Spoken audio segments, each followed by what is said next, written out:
Cartel, póster, placat, afiche. Palabras en diferentes idiomas para una misma pieza gráfica. Su sentido original es el de algo que se pega o fija a una pared, pero ese sentido se relaciona con la comunicación en las grandes ciudades, producto de la Revolución Industrial. Londres, París y otras urbes se convirtieron en grandes escenarios de una actividad económica, social y comunicacional nueva e intensa. Ya no alcanzaban los medios de comunicación anteriores, o más bien, aparecían otros que encarnaban y potenciaban un nuevo tipo de comunicación para multitudes, esas mismas que circulaban todos los días por las calles de las grandes ciudades. El afiche era una pieza que aunaba la imagen y el texto en una nueva relación, ya no una ilustración metida dentro de una página de un libro, tampoco un cuadro para colgar en una galería o museo. La imagen del afiche es una visualidad que nace y se integra en un espacio de flujos y de diversidades, de apuros y de atención compleja y difusa, en el que se busca capturar la mirada y la atención, atraer el deseo, impregnar la percepción y evitar el olvido. Piezas gráficas realizadas a todo color, impresas a través de la técnica de la litografía. Esa técnica que en su momento revolucionó el mundo de lo impreso, con la posibilidad de obtener copias idénticas de originales dibujados y pintados sin perder sus características. Contemporáneo de la fotografía, pero muy anterior a la fotografía en color, el afiche de fines del siglo XIX y principios del XX era la pantalla perfecta para esa sociedad burguesa y diversa, llena de atractivos y de llamadas, de productos y de personajes, de eventos y espectáculos. ¿Quiénes realizaban estos objetos gráficos? Como suele suceder, las prácticas son anteriores a las disciplinas y a las profesiones. Artistas que buscaban más ingresos, ilustradores que saltaban de las páginas a las paredes, fueron los que crearon un género en pocos años. Género que para fines del siglo XIX ya ostentaba algunos de sus mayores logros. Pero de alguna manera se evidenciaba que el afiche iba a ser un género emblemático de una profesión y un hacer nacientes, el diseño gráfico.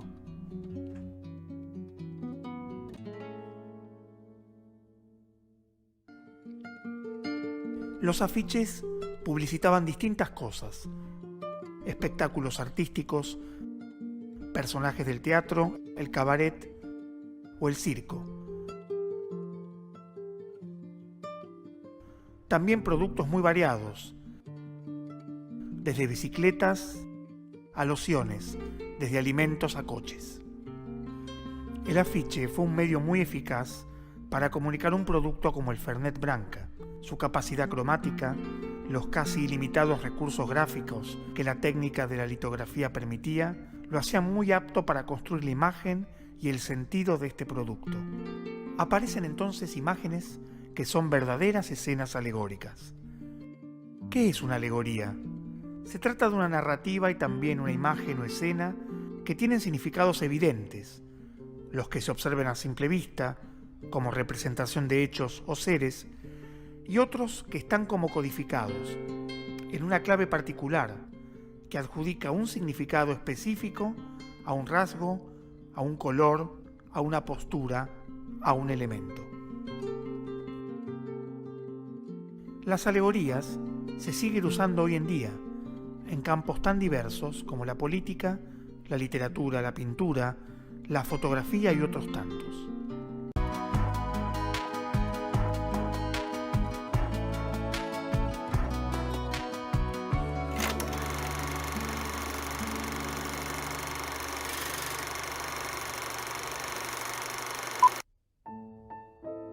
El final del siglo XIX y el principio del XX definen un momento de grandes cambios. Se estaban preparando muchas cosas, desde las guerras y las revoluciones políticas a las revoluciones artísticas, que tomaron luego el nombre de vanguardias. término que también sugiere un sentido bélico. El mundo visual occidental iba a sufrir un cambio definitivo y el aspecto y el sentido de los objetos, los espacios y las imágenes darían cuenta de este enorme giro cultural. Como decíamos antes, el afiche comenzó a ser el objeto en el cual se dio naturalmente el nuevo lenguaje visual y gráfico de la modernidad. Podríamos definirlo como el paso de la pintura al grafismo y del espacio a la superficie. Este lenguaje gráfico reconocía que la superficie impresa era plana, hecha de zonas de colores y de línea, y que no tenía por qué simular la profundidad o la perspectiva. La imagen se liberaba de la ilusión pictórica y era figurativa y abstracta a la vez. Los principios del siglo XX están marcados por la aparición de la pintura cubista y la pintura abstracta. Grandes artistas cambiaron en pocos años todo lo que se venía haciendo en la representación pictórica. Picasso, Klee, Kandinsky, Mondrian, Malevich cuestionan y disuelven la imagen tradicional.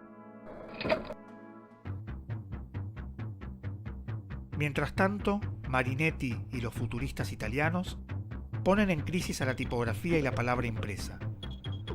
Por su parte, los constructivistas como Rodchenko, Popova, Lissitzky inventan un lenguaje visual absolutamente nuevo en sus afiches y gráficas.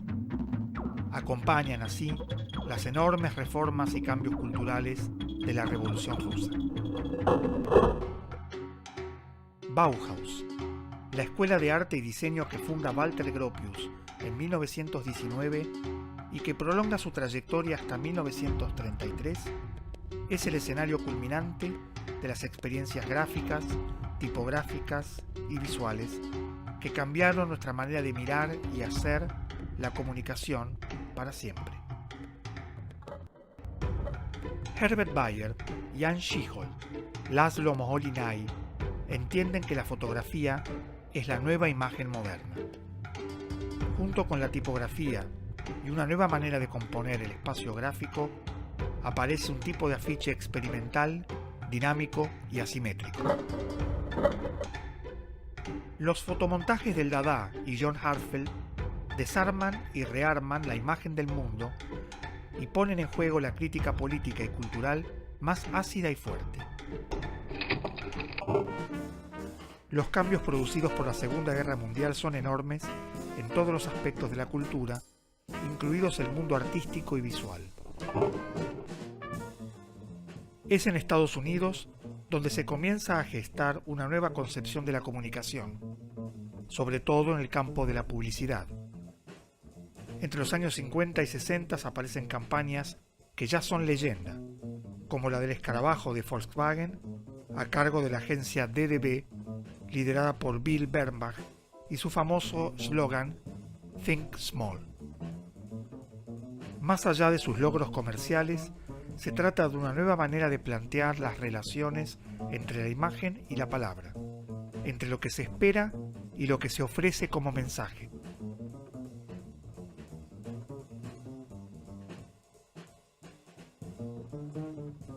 Grandes diseñadores como Paul Rand y Saul Bass transforman el afiche en una experimentación fresca, puramente gráfica, simple y comunicativa, de una gran libertad expresiva y técnica.